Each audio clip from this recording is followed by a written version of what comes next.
Il y a toujours eu des homosexuels et des personnes avec des tendances homosexuelles et c'est encore plus au sein de mon église.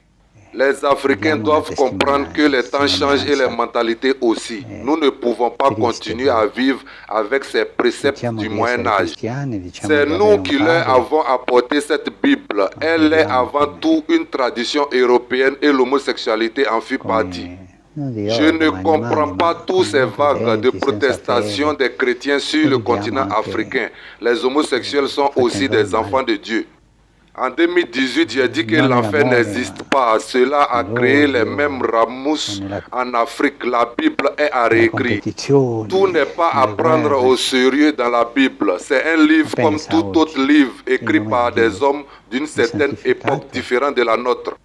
Dieu qui brûle Sodome et Gomorrhe à cause des homosexuels est l'une des absurdités de la Bible qu'il faut changer. Dieu ne peut pas brûler ses enfants. Je compte apporter beaucoup de réformes à la Bible pour qu'elle paraisse être plus digeste et adaptée aux chrétiens des temps modernes.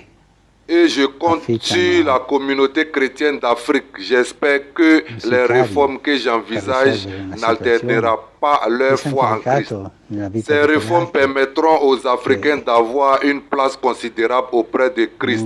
Dans la Bible actuelle, ils ne sont rien d'autre que des esclaves. Et cela m'a toujours causé un problème moral de voir un peuple qui se donne à fond pour Christ être considéré comme des esclaves. Ce n'est pas normal. Personne ne pouvait prévoir qu'après des siècles d'esclavage initiés par le pape de l'époque, les Africains embrasseraient le Christ sans se poser des questions. Les Africains ont pardonné à l'Église sans que l'Église ne leur demande des excuses. C'est ce que le Christ demande, toujours pardonner. C'est un peuple assez étrange. J'espère qu'ils finiront par accepter les homosexuels comme étant les enfants de Dieu. L'erreur a été décrite dans l'Ancien Testament que Dieu a brûlé les homosexuels. C'est ce passage qui crée la confusion dans leur tête.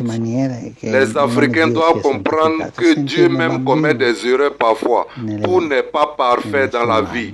Dieu s'est trompé sur le cas des homosexuels.